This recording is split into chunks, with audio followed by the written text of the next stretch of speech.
श्रोता बंधु ओडियाधारा चैनल रे आपण मानकु स्वागत जनाऊँगी।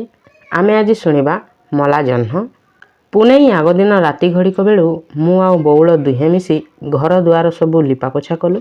चौरा मूले फूलकोठी लिखिलु तो जेतक बो आसी गालीदेला झीटा से पहरू एया करुच भोक शोष आउ नाही तते ना आलो माँ तू खाइबू से कौन करुची करूथाओ। बौल को टाणी टाणी नहीं बो चलीगला। मते भी भोक करुला भारी गली नहीं खाली रागरे गोटाए हाथ में सेमती दीपटा धरी चिता लिखबारे लगिली। आज मोर ए अभिमान रू मन पड़ा आउ जनक कथा। से दिन से भी मो ऊपर अभिमान करी चली जाइतिले पान खंडे हाथ को नदेली बोली। से दिन आज जाए 4-5 दिन हो गलानी। से तो जमा आम घर छाई माड़ी नाहांती। आगे नीति आम घर को न आसिले जहाँ को भात रुचु नथिला कौन एते रागिछंती मो ऊपर। खाई सारी बौल आसिला ताकू पचारिली तुम नना आजिकाली घरे अछंती ना। हाँ कहीं आश्चर्य होई से मो मुह को चाहिला। मु मन कली अबा कटक गले कहीं कहनी लाज लाज होउथाए मुह फिटाई पचारिबाकू। शेष रे कही पकाइली ना आम घर को आउ आसु नाहांती जे सेइथिपई। बौल चिता लेखा बंद करी मो मुह को चाहिला। तापर पुणी लेखा आरंभ करी मुह न टेकी कहला आज तो आसीबाकू कहूथिले आसिले नहीं कहीं केजाणी। आसीबाकू कहूथिले मो उपरे रागी नाहांती ताहेले। मने मने कहली किछि काम थिबो घरे आसी पारि नथिबे। मो मिछरे इआडे भाबी भाबी मरुछि। भीतर घरु बौ डाकिला सती मो कौन एमिति अनेई बसिथिबि। बौल मो हाथरू आण काठिका छड़ेई नहीं कहला जा ना खाइया माउसी सियाड़े चिड़ुछंती। हाथ धोई जाई खाई बसिली। दरखिया होई मने पड़िला मला जा मु परा कुआड़े राग करिथिली खाइबी नहीं बोली। ए नाथ नना जोठी थिबे तांकरी जोगे मोर सबू गोलमाल होईगला।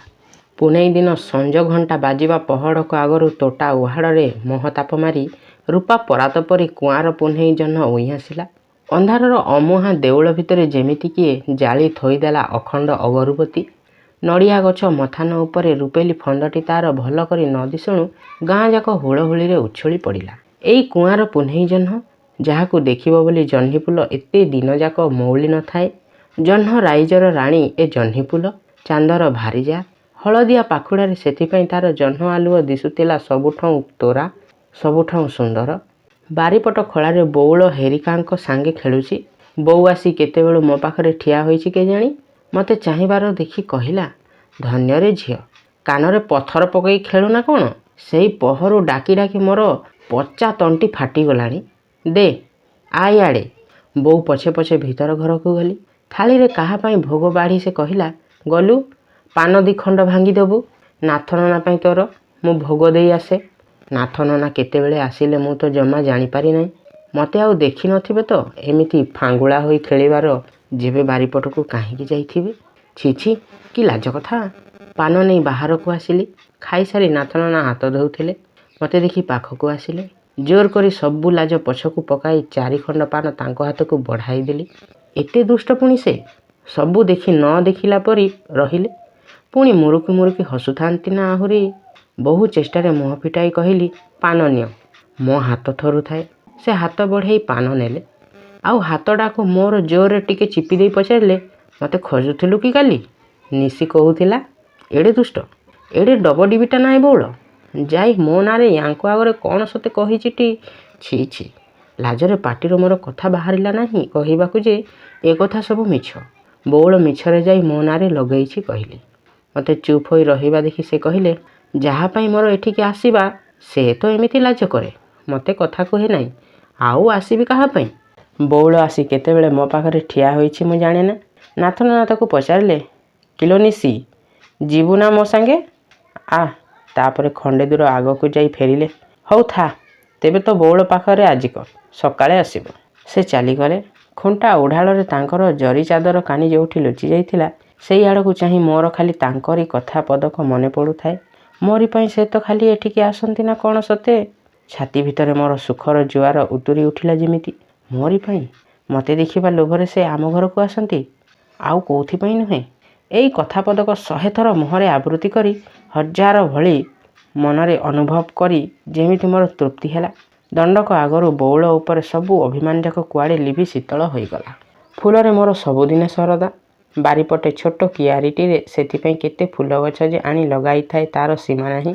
ଦିନେ ସଞ୍ଜବେଳେ କାହିଁକି ମନେ ହେଲା ରଙ୍ଗଣୀ ଫୁଲ ତ ଫୁଟୁଥିବ ଆଜିକାଲି ଆମ ବାରିଆଡ଼େ ସେ ଗଛଟାରେ। ବାରିଆଡ଼କୁ ଯାଇ ଚାହିଁଲି। ବଉଳ କେତେବେଳେ ଆସି ସେଥିରୁ ଅଣ୍ଟିଏ ଫୁଲ ତୋଳି ସାରିଲାଣି। ମୋତେ ଦେଖି ଡାକିଲା, ଆ ତୋଳିବା। କହିଲି, ସେତିକି ହଉଥାଉ ମ, କ'ଣ ହବ ସେଗୁଡ଼ାକ ଏତେ? କ'ଣ ହବ ଏତେ? ବଉଳ ମୋ ଆଡ଼କୁ ହସି ଚାହିଁଲା। କହିଲା, ତା ଯଦି ଜାଣିଥାନ୍ତ ଘରେ ଆଉ ତୁନି ହୋଇ ବସନ୍ତୁ ପରା ସଞ୍ଜ ହେଲେ। ତୋର ତ ସବୁ କଥାରେ ଥଟ୍ଟା। ଦେ ଆ। ଦୁହେଁ ଯାକ ଆସି ପିଣ୍ଡାରେ ବସିଲୁ। ବଉଳଟା ଏଡ଼େ ଦୁଷ୍ଟ। ଫୁଲ ଗୁଡ଼ାକ ମୋ ମୁଣ୍ଡ ଉପରେ ଅଜାଡ଼ି ଦେଇ ଖିଁ ଖିଁ ହୋଇ ହସି ଉଠିଲା। କଅଁଳ ଫୁଲ ପାଖୁଡ଼ା ଲାଗି ଦିହ ଗୋଟାକ ମୋର କେମିତି ଶୀତେଇ ଉଠିଲା। କହିଲି, ଏ କ'ଣ ହେଲା? ମଧୁଶଯ୍ୟା ପରା। ଏମିତି କହି ବଉଳ ହସି ହସି ଗଡ଼ିଗଲା। କାହା ସାଙ୍ଗରେ ତ? ରହିଥା, ମୋର ତ ମନେ ପଡ଼ୁନାହିଁ। ତୋ ବର ନା କ'ଣଟି? ବହୁତ ଦିନର ଗୋଟାଏ ପାଶୁରିଗଲା ପରାଶ ଉପରେ ଚୋଟ ଲାଗିଲା ପରି ଜଣାଗଲା ମୋତେ ସେ କଥା ମନେ ପଡ଼ି ଛାତିରୁ ସତେ କି କ'ଣ ଗୋଟାଏ ଖସି ପଡ଼ିଲା। କିନ୍ତୁ ମୁହଁରେ କହିଲି, ଯା, ତୋର ଖାଲି ସବୁଥିରେ ଥଟ୍ଟା। ବଉଳ କହିଲା, ନା ସତରେ ତ। ଥଟ୍ଟା କାହିଁକି ହେବ? ତୋ ବରଘର କଣ୍ଟା ପଠେଇଲେଣି କୁଆଡ଼େ ତୋତେ ନେବାକୁ। ମାଉସୀ କହୁଥିଲେ। ଇଏ କ'ଣ? ତୋ ମୁହଁ କାହିଁକି ସେମିତି ହୋଇଗଲା ବଉଳ? କହୁ କହୁ ସେ ଦି ହାତରେ ମୋ ଗଳାକୁ ବେଢ଼ାଇ ଧରିଲା। ବୁଡ଼ିଗଲା ଲୋକ ହାତରୁ ଉଦ୍ଧାରକ ଶେଷ ଉପାୟଟି ଖସିଗଲେ ତାକୁ ଯେମିତି ଜଣାଯାଏ, ଠିକ୍ ବୁଝିପାରିଲି ନାହିଁ ସେହି ଦଣ୍ଡକ ଭିତରେ ମୋର କ'ଣ ହୋଇଗଲା। ବଉଳ ମ, ବଉଳ ଡାକିଲା। ଚାହିଁ ଦେଖିଲି ସେ ମଥାକୁ ମୋର ତା ଛାତି ଉପରେ ଆଉଜାଇ ବସିଛି। ମୋତେ ପଚାରିଲା, ସେମିତି କାହିଁକି ହେଲୁ କି ବଉଳ? ମୋ ରାଣଟି କହ। କହିଲି, ନା। ମୁଣ୍ଡଟା କାହିଁକି ବୁଲାଇ ଦେଲା। କ'ଣ ତୋ ବର କଥା ଶୁଣି? ମନେ ଅଛି ସେତେବେଳେ ସୁଦ୍ଧା ମୋତେ ହସ ମାଡ଼ିଥିଲା ତା କଥା ଶୁଣି। କହିଲି, ଆଉ କ'ଣ, ଯା। ସେ କଥା ସେଇଠି ବନ୍ଦ ହୋଇଗଲା। ବିଲ ପଡ଼ିଆର ଏଇ ଯେଉଁ ଅସରନ୍ତି ଶାଗୁଆ ନଈ ସଞ୍ଜ ଅନ୍ଧାରରେ ଦିଗବୁଡ଼ା ମେଘ ମଉଳିଗଲା ପରି ଦିଶୁଥିଲା। ଦ୍ୱିପହରେ କେତେବେଳେ କେଜାଣି ଖରାର ରଙ୍ଗ ଗାଲିଚା ପାରି ବିଲ ପବନ ନିଛାଟି ହୋଇ ଶୋଇପଡ଼ିଥିଲା ତା ଉପରେ। ସଞ୍ଜ ବୁଡ଼ିଗଲାରୁ ଉଠି ଦେଖିଲା ଗାଲିଚାଟି ତା'ର କିଏ ସେ ଚୋରାଇ ନେଇଛି। ଧାନଗଛ ଗହଳି ଭିତରେ ସେଥିପାଇଁ ତା'ର ଖୋଜାଖୋଜି ପଡ଼ିଯାଇଥିଲା। ପାଗଳଙ୍କ ପରି ଦିହେଁଯାକ ଆମେ ସେଇ ଆଡ଼କୁ ଚାହିଁ ତୁନି ହୋଇ ବସି ରହିଲୁ। କେତେବେଳେ ବଉଳ ଯିବାକୁ ଉଠିଲା। କହିଲା, ସଞ୍ଜ ହୋଇଗଲାଣି, ଆଜି ଯାଉଛି ବଉଳ। ଅନ୍ୟମନସ୍କ ହୋଇ କହିଲି, ହଉ। ସେ ଚାଲିଗଲା। ମୁଁ ଏକୁଟିଆ ସେଇଠି ପଥର ପରି ବସି ରହିଲି ଭାବନାରେ ଅତଳ ପାଣିକି ଗୋଡ଼ ଭସାଇ। ଶୀତ ଦିନର ଭାରି ପବନ ସେତେବେଳେ ଗୁହାଳ ଘର ମଥାନ ଉପରୁ ଧୂଆଁଯାକ ବୋହି ନେଇ ଗୋଟାଏ କନିଅର ଗଛ ଆଗଡାଳରେ ଧଳାକନାର ଲମ୍ବା ପଗଡ଼ି ବାନ୍ଧି ଦେଉଥିଲା। ଆଉ ଘାସ ଭିତରେ କେଉଁଠି ଗୋଟାଏ ଝିଙ୍କାରି ସଞ୍ଜବେଳର ନିଃଶବ୍ଦକୁ କତର କରୁଥିଲା, କର୍ କର୍ କର୍। କେତେ ରାତିରେ କେଜାଣି ବୋଉ ଆସି ମୋତେ ଡାକିଲା। ଚୁପ୍ ହୋଇଯାଇ ଘର ଭିତରେ ଶୋଇପଡ଼ିଲେ। କିନ୍ତୁ ନିଦ ଯେବେ ଏ ନିଆଁ ଲଗା ଆଖି ଦିଟାକୁ ଥାନ୍ତା, ତେବେ ଦୁଃଖ ଆଉ କ'ଣ ଥିଲା କି? ସେଇ ଅନ୍ଧାର ଭିତରେ ଚାରିଆଡ଼ର ସବୁ ଚିନ୍ତାଯାକ ମୋତେ ଏକାଠି ଘେରି ବସିଲେ। ବଉଳ ଆଜି ଯେଉଁ କଥା କହିଲା ବୋଧହୁଏ ସତ। ନଇଲେ ବାପା ସେଦିନ ବୋଉକୁ ମୁକୁନ୍ଦପୁରା କଥା କହନ୍ତେ କାହିଁକି? ଆଜିକି ଅନେକ ଦିନ ହୋଇଗଲାଣି। ସେଇ ବାହାଘର ଦିନ ମୋ ସ୍ୱାମୀଙ୍କି ଥରେ ଦେଖିଥିଲି ଯାହା ସେତିକି। ସେଇ ଥରକ ଦେଖାରୁ ତାଙ୍କର ଯେ ସ୍ମୃତିଟିଏ ଏ ମନ ଭିତରେ ରହିଯାଇଛି, ଆଜି ଏ ଅନ୍ଧାର ଭିତରେ ସେ ରୂପ ନେଇ ମନେ ପକାଇ ଚାରିଆଡ଼େ ମୋତେ ଅନ୍ଧାର ଦିଶିଲା। ତାଙ୍କରି ସାଙ୍ଗରେ ମୋତେ ପୁଣି ସବୁଦିନେ ଘର କରିବାକୁ ହବ ତ। ସଂସାରର ଆଉ ସବୁ ସ୍ନେହମାଇ କଟେଇବାକୁ ହବ ସେଇ ମୁହଁକୁ ଚାହିଁ। କିନ୍ତୁ ଏସବୁ ଅନର୍ଥ ପାଇଁ କିଏ ଦାୟୀ? ସେହି ନାଥ ନନା। ମୋ ବାହାଘର ସମୟରୁ କଟକରେ ଯେବେ ଏତେ ଦିନ ରହିଲେ ସେ ଆଉ ଗୋଟିଏ ବର୍ଷ କ'ଣ ରହିପାରିଲେ ନାହିଁ ସେଆଡ଼େ? ଏତେ ଦିନ ନ ଦେଖି ମୁଁ ତ ତାଙ୍କୁ ଏକରକମ ଭୁଲି ବସିଥିଲି ମନେ ମନେ। ପୁଣି କାହିଁକି ସେ ଦେବତା ବାଞ୍ଛିତ ରୂପ ପସରା ଘେନି ଅପୂଜା ଦେଉଳ ଦୁଆରେ ମୋର ଦେଖା ଦେବାକୁ ଆସିଲେ କି? ତାଙ୍କ ରୂପ, ତାଙ୍କ ଅଶ୍ରୁ, ସ୍ନେହ ସୁହାଗ, ତାଙ୍କର ମୋତେ ସେ ସବୁ ଭୁଲାଇ ଦେଲା। ମୁଁ କ'ଣ କରନ୍ତି? ମୋର ଆଉ କି ଉପାୟ ଥିଲା ତାଙ୍କ ପାଖେ ଶରଣ ନ ପଶି? ବୋଉ ଆସି ଡାକିଲା, ସତୀ, ଆ ଖାଇବୁ? କହିଲି, ମୁଁ ଖାଇବି ନାହିଁ ବୋଉ, ଭୋକ ନାହିଁ। ଆ, ଦିଟା ନା କ'ଣ ଖାଇବୁ? ମାଟା ପରା।